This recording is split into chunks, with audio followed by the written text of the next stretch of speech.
Hey guys, TKC here, TheKaijudoChannel. Sorry for the absence of videos on the channel. I've been pretty busy with social life and stuff like that, including actually teaching Kaijudo to a girl. No, I didn't force it upon her. She's actually quite interested in the game, so that's pretty cool, I guess. Anyways, back to this video. So I promised a week ago that I would at least talk about the Texas trip a little bit more, kind of talk about my matches and basically what happened throughout the weekend. I did record a little bit of vlog stuff, but I felt like it really wouldn't work out as a whole video, so I just kind of decided to make a new video and just kind of like talk about my 6 rounds and some other cool stuff that happened. So round one, I went against a basically light water dark control minus the water. So it was just light dark control. That was Pablo I went against. I 2-0'd him, and I believe I won the die roll. I'm not entirely sure if I did or not. His deck was kind of interesting. It had like Giga stands and stuff. It was basically light dark control. Nothing too special. So I managed to 2-0 that. Then round two, I went against Cullis from Eternal Dueling, and this is where it's pretty funny because like the next 4 rounds in a row were all against people I really knew, and basically a lot of other people I already know about. So you'll see some familiar faces along the way from now on. Colors, he was also using Light Water Dark Control, and I got the poop stomped out of me. I got 0-2, and I misplayed pretty badly in the first game because I kind of kept on playing Andromeda over and over again, and I didn't realize I was decking myself out. I had like 13 shields, and then I basically lost. I couldn't really do anything about it. It kept on bouncing it back to my hand, and I had no other options, so I just kind of like wanted to get Andromeda out there, but I should have just done nothing and let him hit shield so I could get my Infernuses.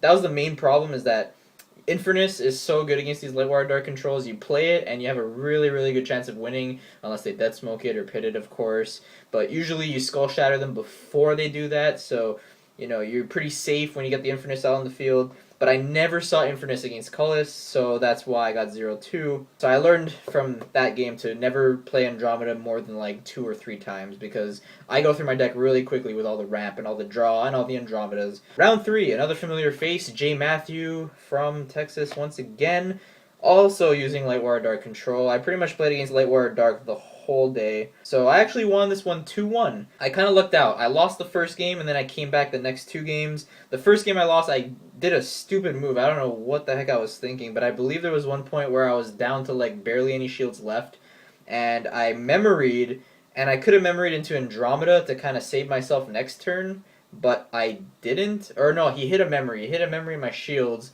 and then I could have went to go get Andromeda and then play it next turn, but I didn't do that. I don't know why. I was like brain dead or something. And I think he was kind of confused at that too. Totally derped there. I should have just got Andromeda and stuck it to the field. But anyways, I lost that game, and then the next 2 games I came back. Light Water Dark control that he was using was kind of special. I think it used like Grudge Weaver and Spectre Claw for the early disruption, which was kind of annoying, especially against my deck, because I kind of like ramp early, and so I don't really have many cards in hand, and I have to drop my powerful cards early. So I mean, it was a really close match, but thankfully I took it. So I went on to 2-1. And also, by the way, in both those matches, I also lost the die roll, and the next 2 matches as well. So, round 4, the ultimate round, which has still not been posted to YouTube yet. I don't know what Thunder Sultan's doing, but he hasn't been around for the past 2 weeks, which is kind of mysterious. But yeah, so round 4, I went against Carl Reddish, the one and only Thunder Sultan from Team Peach. So it was a pretty big match. It was basically Team Peach versus Team Gates, which I was representing over there. And that was like the most intense match I've ever done in my entire life. It was such a crazy match. I was super focused, super kind of like stressed out. I was like, oh my god, how am I going to win this? And I just somehow came out with a win, 2-1. Once again, he took the first game, and then I came back the next 2 games. I capitalized on one of his misplays game 2, which he's really, really biting himself for doing. I believe I had a Dreadclaw on the field. Got back, I think maybe a Lyra or an Infernus or something, and he had like a puppet and a bird, I think, and all he had to do was tear pit the Dreadclaw, but for some reason he left it on the field and decided to build his board up a bit, and because of that, I just kind of like capitalized on that Dreadclaw. That Dreadclaw broke shields, that Dreadclaw killed things, and I ended up coming back there. And then game 3, everything just went in my favor. I believe I shattered him first. I got Infernus after Infernus after Infernus, and basically if you play more than one Infernus, you're looking pretty good. And then at the end, I just kind of Necro Dragon, which was a top deck, but I don't believe I needed it. I had like 2 or 3 dragons already on the field. I think it was like Infernus, Lyra, maybe a second Infernus, or maybe an Andromeda or something. I had a pretty big board already. And then I kind of just drew into a Necro Dragon just to make sure I absolutely win. But even without it, I think I had a pretty good chance because I would have been breaking like at least 7 shields or so, and he only had 3 or 4 maybe. So yeah, that's that. So very intense match. I really want to watch it. So I don't know what you're doing, Thunder Sultan, but I really want to see that. So if you ever could upload that, you know, take your time, take as long as you need. But I really want to see that match, and I'm pretty sure a lot of YouTube also wants to see that match. Okay, so now I'm 3-1. I'm looking pretty good. I'm like, all right, I could do this. I'm gonna make it. I'm gonna go for the top 8. Round 5, I go against none other than Billy Break, who is using Darksaber Bolt. Pretty much the only deck out of the matches I played that wasn't a light dark control thing. So that was brutal. I lost a die roll again, which is really bad against Saberbolt. Like I said, my deck was not really meant to combat Rush or aggro variants.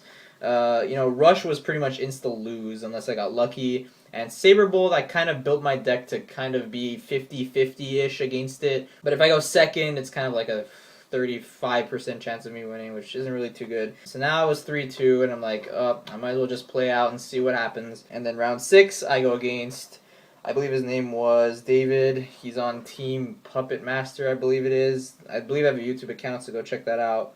And he was also playing Light Warrior Dark Control, and I won that one 2-0 because Shatter is so good. And I got Shatter both games. Sorry about that. But, yeah, fun times. I got 13th place. Like I've already mentioned a bunch of times, out of 59 people, I believe it was. It's been a while now. It's been like 3 weeks or so. But yeah, very fun times. Got lots of cool stuff like autographs, 3 of each of the Duel Day promos, which I'm still really thankful for. Thank you very much, Thunder Sultan, Robbie Stewart, all the people there. Really nice people. Thank you so much for making the trip really enjoyable. Now, unfortunately, I couldn't go to the New York KMC that I was originally planning to go to. You know, things happened. My lift, basically like my local store, we were going to all go together, but basically everyone had plans, or everyone had, you know, problems. Like, I believe half of them didn't even have a valid passport to go into the States. And then, you know, other people had, you know, family things. And at the end of the day, it was just me and someone else who were able to go. And because we were only 2, and the store didn't want to sponsor just us 2 to go, it would have been like 300 something or 400 something each just to go to New York, which is really, really close by. So I decided to pass. I'm kind of happy I didn't go. You know, it was too much money for just 2 people to go. I really wanted to go with like the whole team, at least like, you know, a group of 4 people would have been a lot more fun than just, you know, me and a guy. To be honest, the meta isn't the most exciting ever. I'm just really excited for Clash, which is coming out so soon. It's coming out in 3 days. I'm going to be getting a case because I'm crazy, and I'm even going to participate in a sealed event so I can get the set premiere promos, which are really cool. Wild Sky Sword, I'm really pumped for that. And then there's Fault Line Dragon as well. So yeah, I'm going to be spending quite a bit on Kaijudo on Friday. And then I'm going to go ahead and bust that case. I'm probably not going to record the whole case. I'm just going to record 1 box opening and get cracking on making a deck for Massachusetts, which I'm pretty sure all of us are going to this time. You know, everyone's getting their passport thing checked out. And, you know, we'll be at least, you know, 4 people, I would say, driving down to Massachusetts. So if that doesn't happen, I would be really mad, but I'm pretty sure it will. And if anything happens this time, I'm just going to book a flight and book a hotel and just call it a day. So Massachusetts is definitely going to be happening, and that is in 2 weeks from now anyways. So I'm really excited. I really want to find a really good deck for Clash. This time I'm going to go for a consistent deck. I'm going to go for a crazy deck. A deck that could actually get me that invite. I really need that invite. So many of the awesome people out there have already gotten an invite, like Bobby Break, Robbie Stewart, Ryan Bishop got one, Earth Power also got one. And then there's Sammy Huda as well. Dude, he won with Lepidos. That is just the sickest thing ever.